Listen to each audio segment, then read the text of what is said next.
नमस्कार दोस्तों, आज की जो ट्रेन जानकारी है वह पंजाब के बठिंडा से पश्चिम बंगाल के माल्टा तक चलने वाली एक मेल एक्सप्रेस जिसका ट्रेन नंबर है 13484। यह ट्रेन सप्ताह में 4 दिन चलती है। इसकी पहली सेवा आज से 60 वर्ष पूर्व 1 अक्टूबर 1963 को शुरू की गई थी। पहले इस ट्रेन को दिल्ली से मालदा के बीच संचालित किया जाता था, बाद में इसे बढ़ाकर बठिंडा तक कर दिया गया। वर्तमान में इस ट्रेन का संचालन पूर्वी रेल जोन द्वारा किया जाता है तथा इस ट्रेन का रैंक 13414। फरक्का एक्सप्रेस जो सुल्तानपुर के रास्ते चलती है, इससे शेयरिंग भी किया जाता है। इस ट्रेन में general, third AC, sleeper, second AC के कोच लगते हैं तथा एक कोच इसमें पेंट्री कार का भी रहता है। बात इसकी स्पीड की करें तो 46 किलोमीटर एवरेज तथा 130 किलोमीटर प्रति ओवर इसकी मैक्सिमम स्पीड रहती है तथा इसके सभी कोच LHB श्रेणी के होते हैं। बात इसकी किराए की करें तो बठिंडा से मालदा तक जनरल के 3 कोच लगते हैं जिसका किराया 410 रुपये है और स्लीपर के इसमें 6 कोच लगते हैं जिसका किराया 695 रुपये है तथा थर्ड एसी के इसमें 7 कोच लगते हैं जिसका किराया 1845 रुपये और सेकंड एसी के इसमें 2 कोच लगते हैं जिनका किराया 2680 रुपये। लेकिन आप जब भी यात्रा करें तो एक बार अपडेटेड किराया अवश्य चेक कर ले। ये तो ये ट्रेन की बेसिक जानकारी। अब बात करते हैं इसके रूट और टाइमिंग की। तो जैसा मैंने बताया कि यह ट्रेन सप्ताह में 4 दिन चलती है, यानी मंगलवार, गुरुवार, शुक्रवार और रविवार को बठिंडा से शाम के 4:25 पर 1 नंबर प्लेटफार्म से रवाना होती है। इसके बाद हरियाणा राज्य में इसका प्रवेश होता है।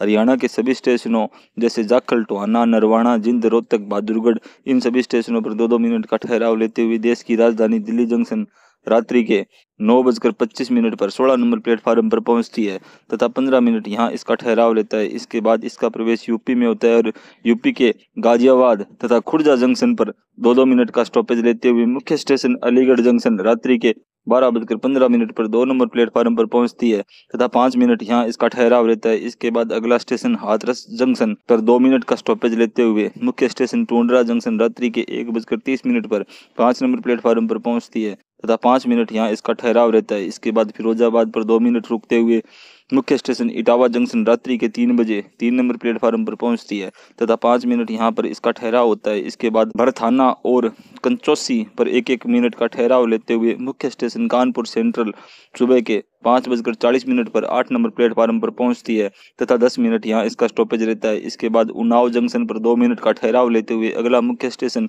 लखनऊ चारबाग सुबह के 7:30 पर 4 नंबर प्लेटफार्म पर पहुंचती है और 10 मिनट यहाँ इसका स्टॉपेज रहता है। इसके बाद बाराबंकी जंक्शन, दयाबाद, रुदौली तथा सोहेलवाल स्टेशनों पर 1 से 2 मिनट का ठहराव लेते हुए अगला मुख्य स्टेशन अयोध्या कैंट सुबह के 9:55 पर 1 नंबर प्लेटफार्म पर पहुंचती है और 5 मिनट यहाँ इसका स्टॉपेज रहता है। इसके बाद AN देवनगर, अयोध्या जंक्शन, गोसेनगंज, अकबरपुर तथा मिल्लीपुर स्टेशनों पर 1 से 2 मिनट का ठहराव लेते हुए अगला बड़ा स्टेशन शाहगंज जंक्शन दोपहर के 12:11 पर 2 नंबर प्लेटफार्म पर पहुंचती है और 4 मिनट यहाँ इसका स्टॉपेज रहता है। इसके बाद जौनपुर जंक्शन, जाफराबाद जंक्शन तथा जलालगंज स्टेशनों पर 2 से 1 मिनट का ठहराव लेते हुए अगला मुख्य स्टेशन वाराणसी जंक्शन दोपहर के 2:50 पर 9 नंबर प्लेटफार्म पर पहुंचती है तथा 10 मिनट यहाँ इसका स्टॉपेज रहता है। इसके बाद अगला मुख्य स्टेशन दीनदयाल जंक्शन शाम के 4:05 पर 1 नंबर प्लेटफार्म पर पहुंचती है और 10 मिनट यहाँ इसका स्टॉपेज रहता है। इसके बाद जामनिया, दिलदार नगर, गहमर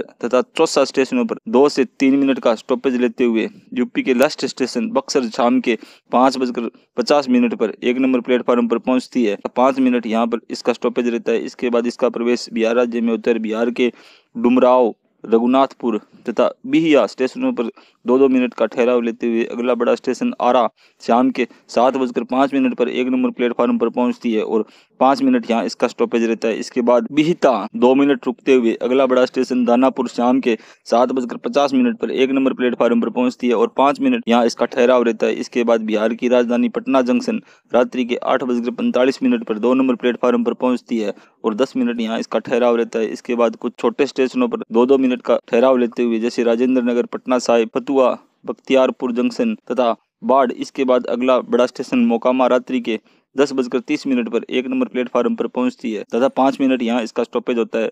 अब इसके बाद अगला बड़ा स्टेशन किऊल जंक्शन रात्रि के 12:05 पर 6 नंबर प्लेटफार्म पर पहुंचती है तथा 5 मिनट यहाँ इसका ठहराव रहता है। इसके बाद अभयपुर स्टेशनों पर 2 मिनट रुकते हुए अगला मुख्य स्टेशन जमालपुर जंक्शन रात्रि के 12:59 पर 1 नंबर प्लेटफार्म पर पहुंचती है और 10 मिनट यहाँ इसका स्टॉपेज रहता है। इसके बाद बरियापुर 2 मिनट रुकते हुए अगला बड़ा स्टेशन सुल्तानगंज रात्रि के 1:40 पर 1 नंबर प्लेटफार्म पर पहुंचती है तथा 4 मिनट यहाँ इसका ठहराव रहता है। इसके बाद अगला मुख्य स्टेशन भागलपुर मध्य रात्रि 2:14 पर 1 नंबर प्लेटफार्म पर पहुंचती है और 10 मिनट यहाँ इसका स्टॉपेज रहता है। इसके बाद बिहार के सबौर, कहलगांव तथा पीरपेंती स्टेशनों पर 2-2 मिनट का ठहराव लेते हुए झारखंड में इसका प्रवेश होता है। झारखंड के साहिबगंज जंक्शन जल्द सुबह 4:06 पर 1 नंबर प्लेटफार्म पर पहुंचती है तथा 5 मिनट यहाँ इसका ठहराव रहता है। इसके बाद 3 पहाड़ जंक्शन पर 2 मिनट का स्टॉपेज लेते हुए अगला बड़ा स्टेशन बहरवा जंक्शन सुबह के 5:20 पर 2 नंबर प्लेटफार्म पर पहुंचती है और 4 मिनट यहाँ इसका ठहराव रहता है।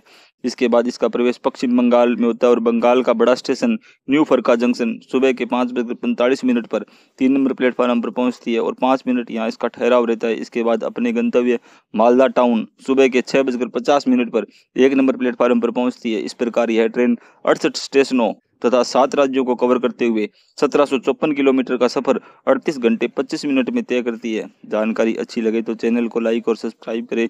धन्यवाद।